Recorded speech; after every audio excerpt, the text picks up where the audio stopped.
I'm more than just a number. Hey, hey, hey, I doubt you'll find another. Hey, hey, hey, I better find your loving. I better find your heart. I better find your loving. I better find your heart. I'm more than just a lover. Hey, hey, hey, I doubt you'll find another. Hey, hey, hey, I better find your loving. I better find your heart. I better find your loving. I better find your heart. Destiny Squad,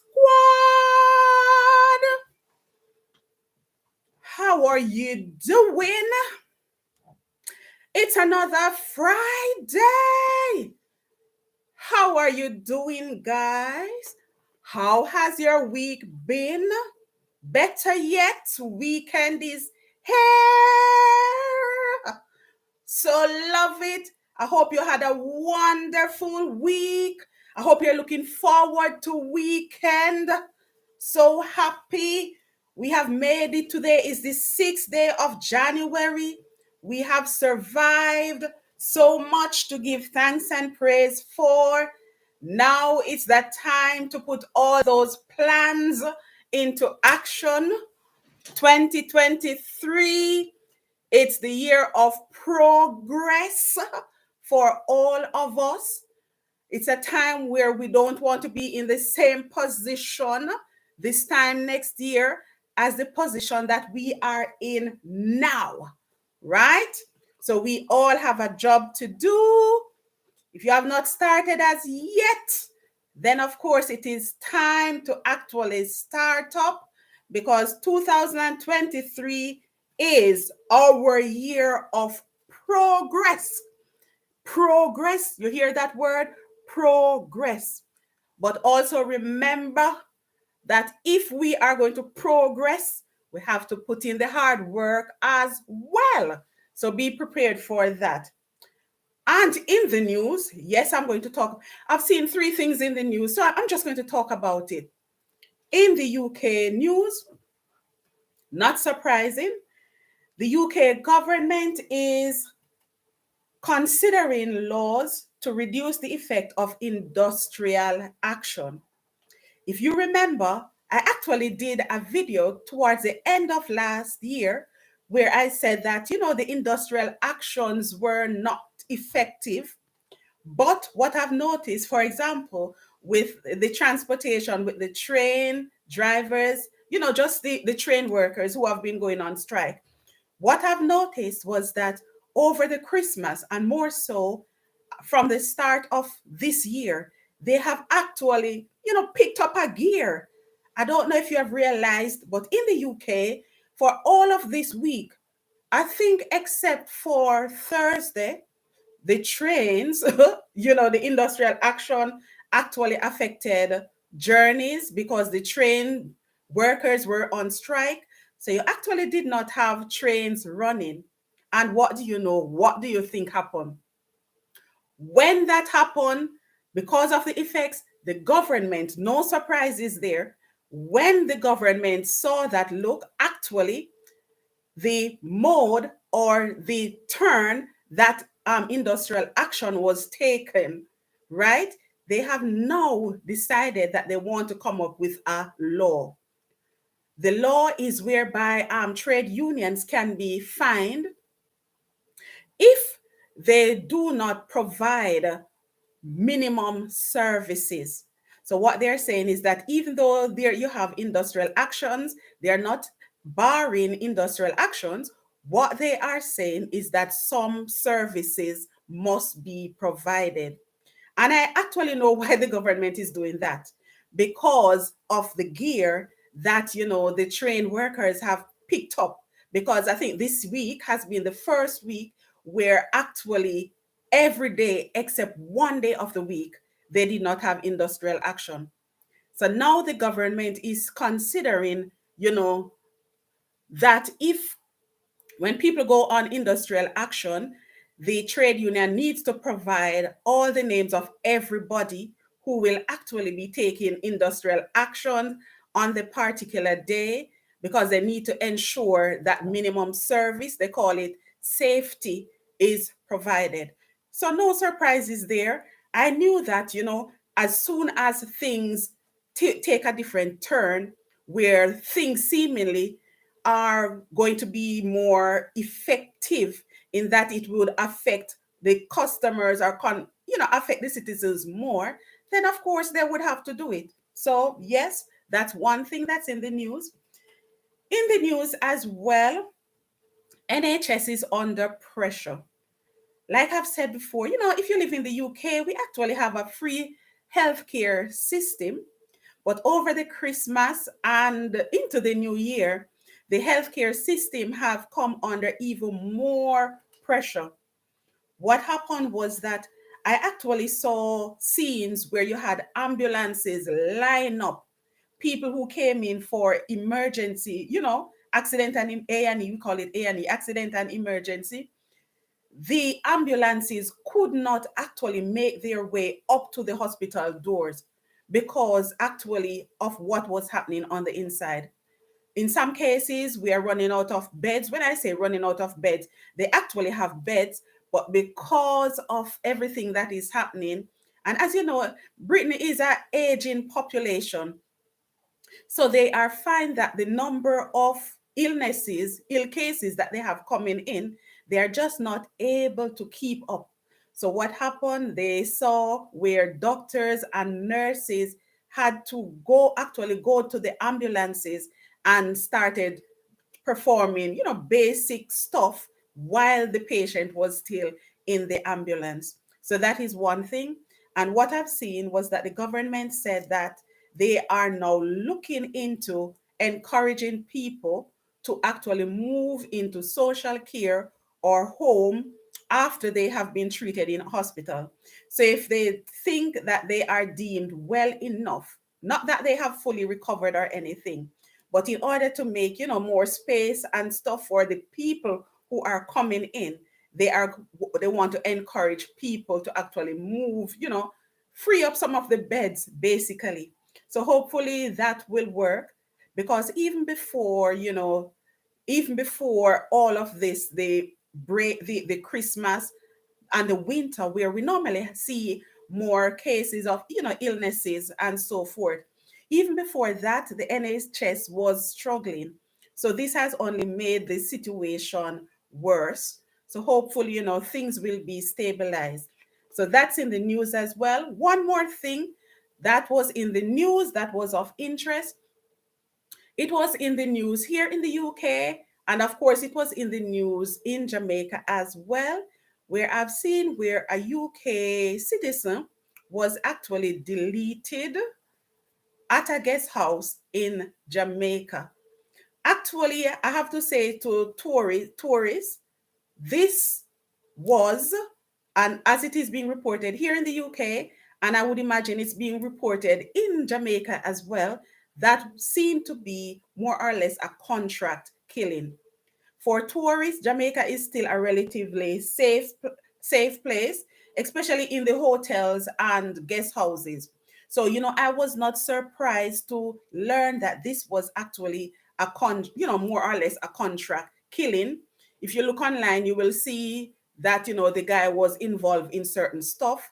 So that's why they're more leaning to the fact, meaning to leaning to, thinking that actually this was a contract killing. And from what I've heard as well, even the family members are also thinking, or more, almost more convinced that this was actually a contract killing. So tourists, Jamaica is still a relatively safe place, especially with the hotels and in the guest houses, right? So don't be deterred from going to Jamaica. Okay, now, today we are going to talk about a topic, and the topic has to do with it's almost like a comparison between parenting in the West Indies and parenting in the UK.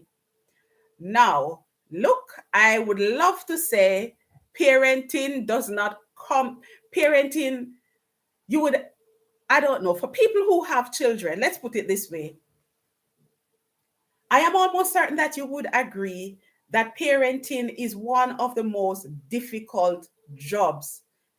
It's one of those jobs that does not come with a manual. So even for myself, I've made so many mistakes, right?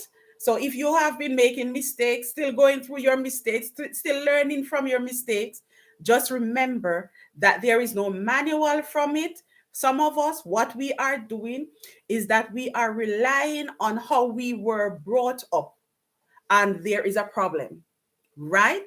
The problem is that we are dealing with a new generation. So some of the methods that worked while we were growing up, they will not work.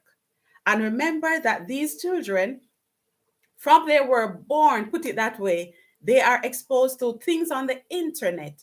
So if you're still going to try to use the methods that your parents use and my parents use, just know it's not going to work. So that is why we learn from each other. And I am still happy that even here on YouTube, we can actually learn from each other, because sometimes when you're struggling, you can actually either speak to a friend, speak to a family member, or sometimes you watch TV shows. Sometimes you go on YouTube and see how to actually handle certain situations. And still, when you read up about these things, even on YouTube, you read the best books and stuff, you still notice that the cases are not the same, right?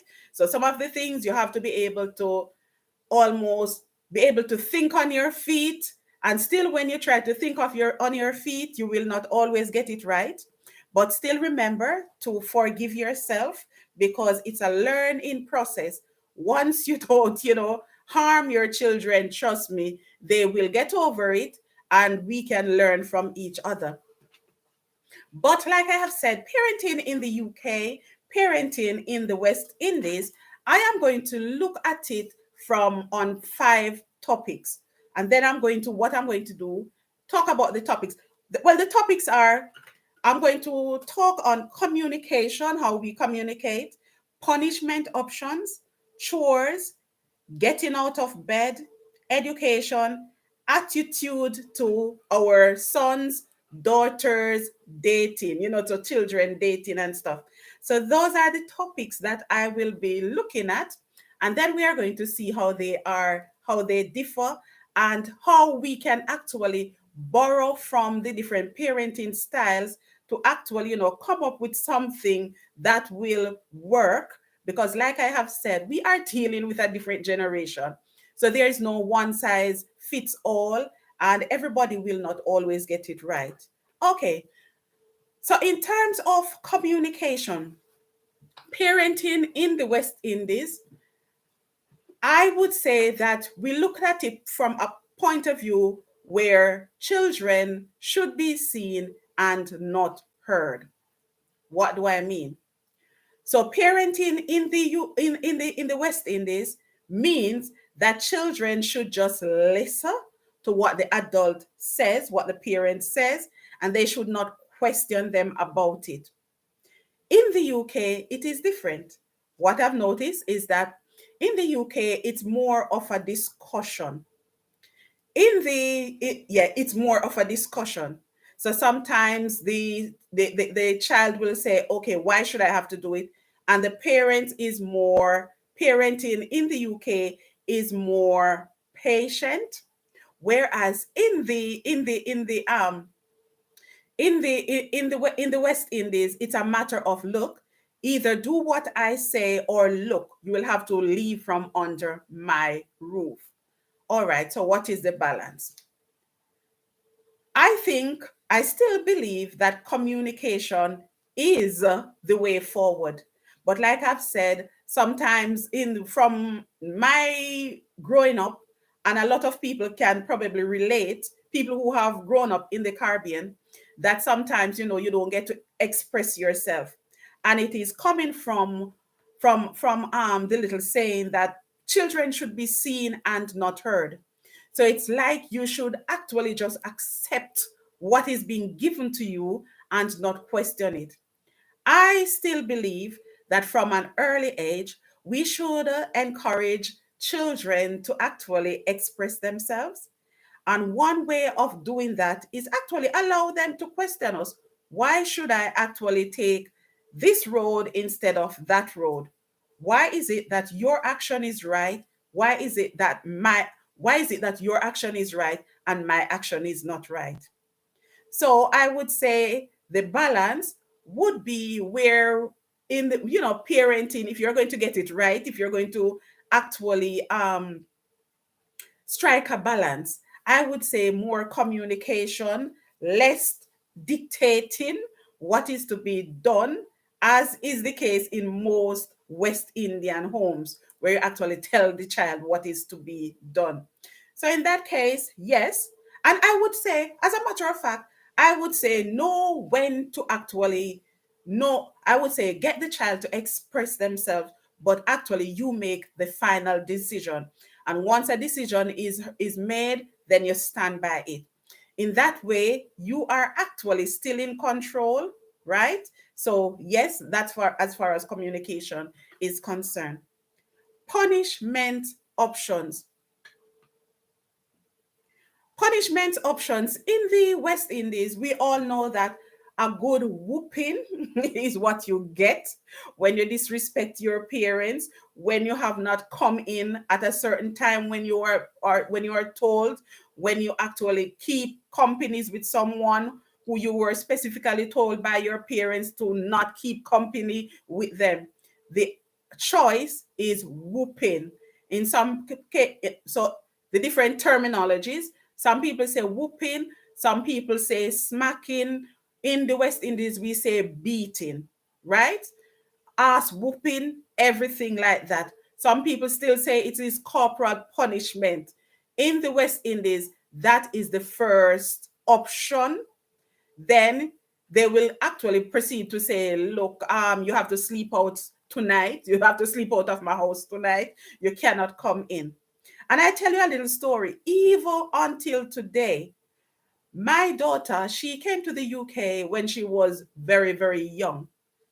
So she cannot relate to smacking. She cannot relate. So even though in the West Indies, that is what we know as parents. When she was about, I think it was about 11, I got so frustrated that I took up a shoe and I threw it at her. Mind you, the shoe did not even catch her. She was so upset, she was so frightened that she said, look, even today, if you ask her, she would look and she would say, that's abuse. Nobody should put their hands on their child, right? But just to say, in the West Indies, that's how it is. In the UK, it is more having a conversation. Sometimes what they do is that they actually, you have like the naughty step. So you can put the child on the naughty step. Sometimes you can restrict the child from using certain gadgets. Anything that the child really likes, that is what you take away from the child for a certain time. That is the method that is used in the UK. And look here, I'm going to be honest, that method does not always work. So while I do not support like corporal punishment, while I do not support like beating, ass whooping, or anything like that, it worked. Mind you, it worked for me.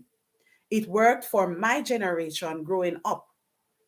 But I would say I support it. But what am I saying? I think that you should choose when to do it. If you are going to whoop the child when you are angry, when you are upset, then definitely that is wrong. If you are going to whoop the child where, like in their face or anything like that, I think that if you're going to smack the child, it should either be in their palm, on their buttocks, or something like that. And like I have said, you have to pick and choose. You have to decide when, right? Because, of course, sometimes the form of punishment does not work. Because as some people are noticing, even though they have used corporal punishment on their children, if they are meant to do something, they are going to do it. And as a matter of fact, sometimes you can end up actually, hurting the child. Why? Because the child can get used to you using that form of punishment, so that after a while it has no effect. So what I would say, look, after a certain age, do not use it. It's not going to work. And what I'm saying, be careful, choose what time, how you actually do it as well. I would say in your hand, if you do it in your palm, fine. Other than that, just don't do it, right? Because it does not work. Okay, so that's it for punishment options. Chores. In the Caribbean, in the West Indies, most children actually have chores.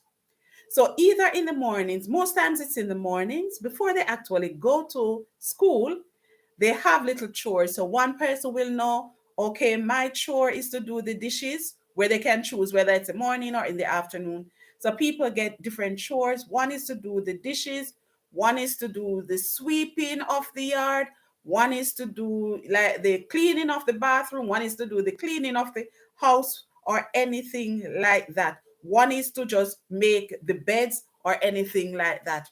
So chores in a West Indian home, chores is normal.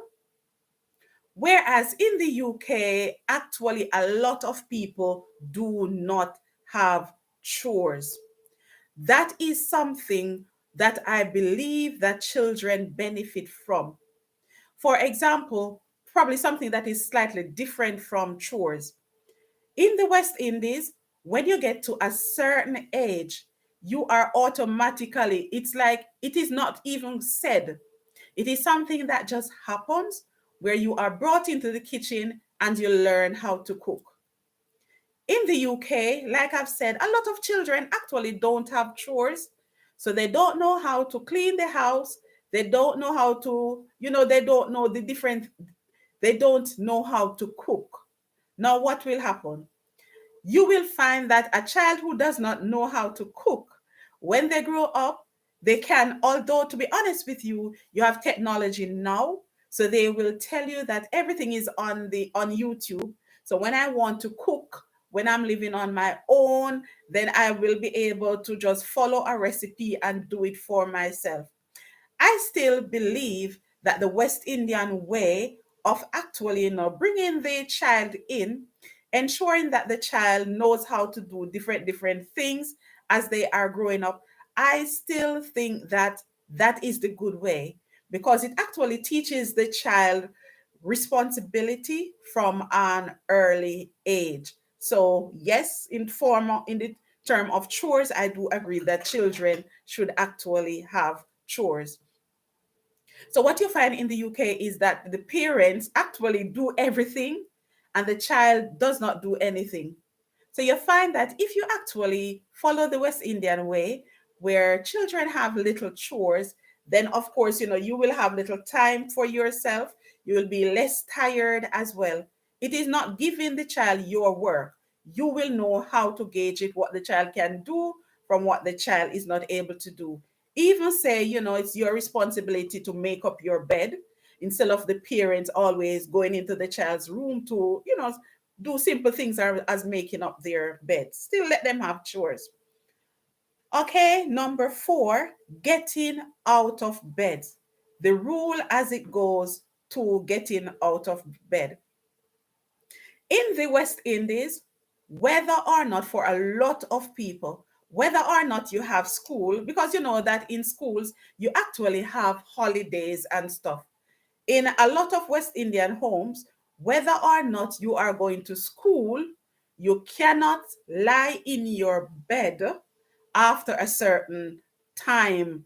So, for example, it might be 8 o'clock. Some people, if you're in bed until 8, after 8, even on a holiday, on during school holidays, you know that your parents are going to call you to get out of bed. Because in the West Indies, when you stay in bed, they see it as a form of laziness. So, because of that, they will encourage you to get out of bed, even if it's on a weekend, even if you do not have school, they expect you to be out of bed by a certain time. In the UK, when it comes on to getting out of bed, it is far more relaxed. In that, if the child does not have anywhere to go, if it's a holiday, if it's the weekend, the child can stay in bed, stay in their room for as long as they wish. Sometimes they stay in their room all day. Now, what is my take on that?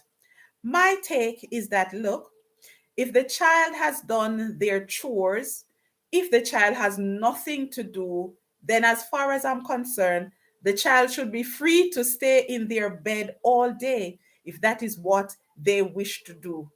So I have to say, I agree more with the UK way, as far as getting out of bed is concerned.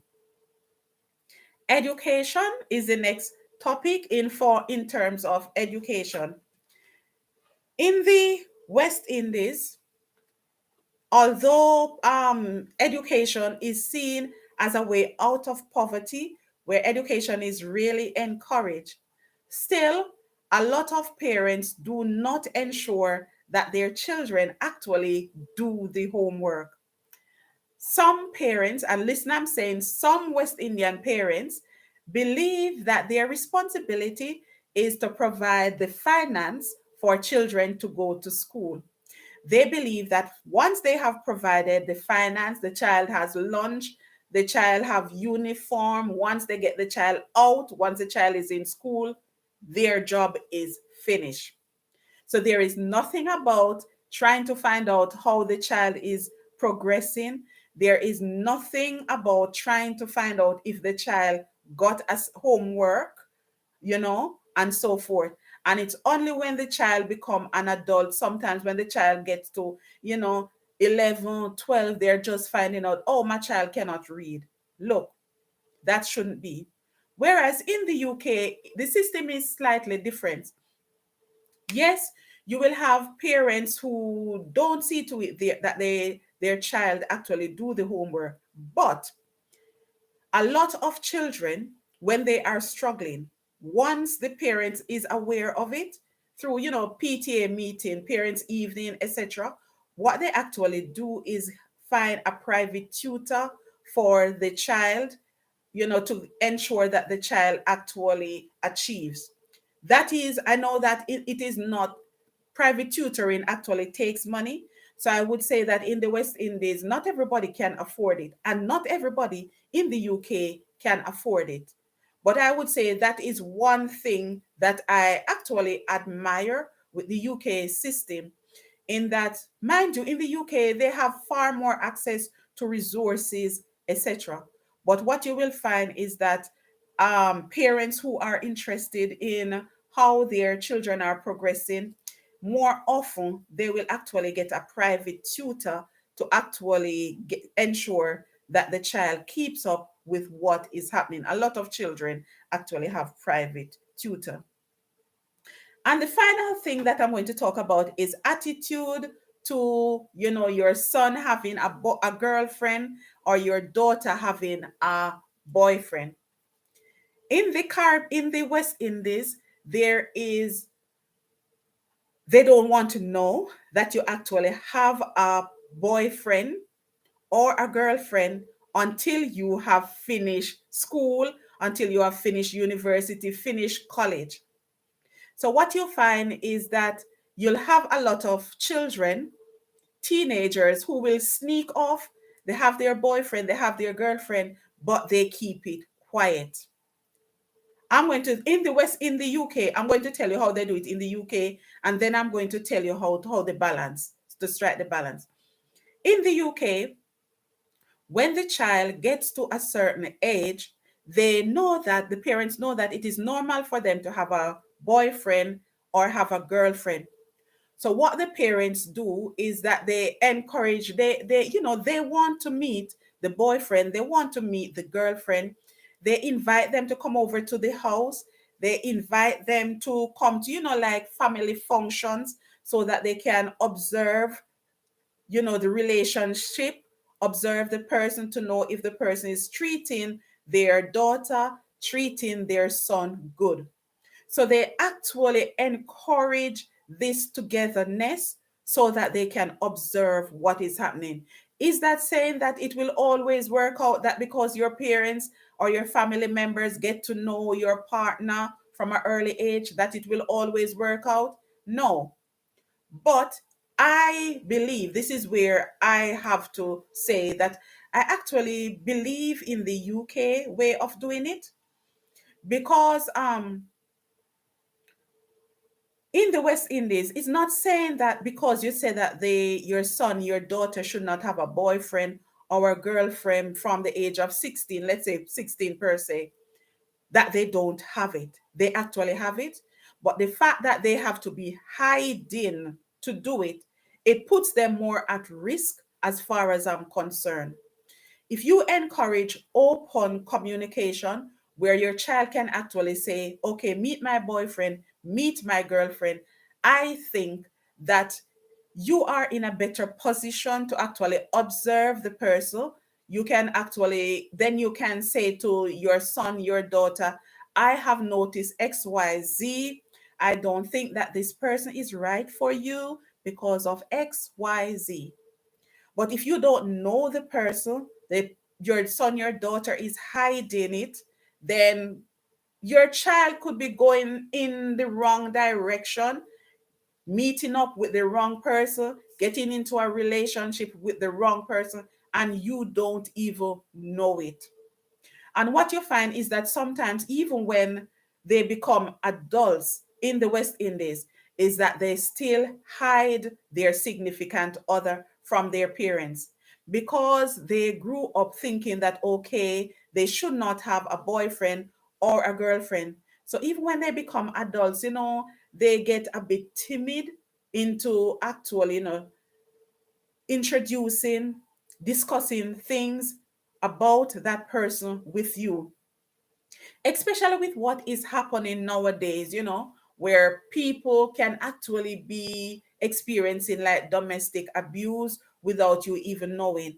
I think that if we want to encourage our children, encourage our young people to feel comfortable talking to us about certain things, then we may have to start adopting some of the UK way, where you actually encourage your son, your daughter to come over with their significant other so that you can observe, get that person closer, and then you will be able to know if that person is good for your daughter or your son.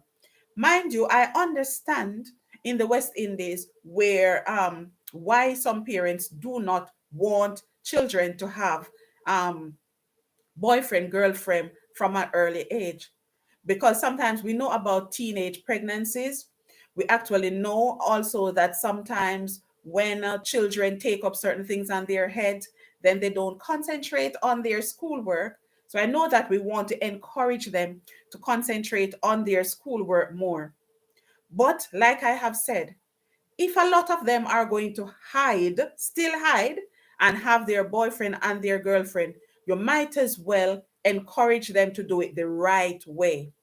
And I'm saying that if you find out that actually, they are leaning in that direction, have open communications with them, because the fear of what may happen, why you are discouraging them from having boyfriend and girlfriend, you need to have an open communication what you fear, and let them know what you are thinking so that they can actually explain themselves to you. Because sometimes, remember, guys, we are dealing with a different generation. Let's face it, they are exposed to so much more than we know. They're exposed to things that we were not aware of at their age. Remember that they have access to social media and everything. They go to school where they are exposed to certain things. As a matter of fact, from primary school days in the UK, they actually have, like sex education and so forth. So the children are aware of certain things. But let me know what you think. Do you agree with the points that I have made? Do you think that I'm wrong, or etc.? Just put that in the comment section. And also don't forget to share my videos as well. Thank you so much to my new subscribers. Welcome. I do live stream mainly on a Wednesday and on a Friday. And of course, looking on my channel, you will notice that I do a variety of videos as well. Thank you so much for watching this stream. Thank you so much for watching this video. All the best. Have a lovely weekend and take care of yourselves. I say bye. Peace, guys.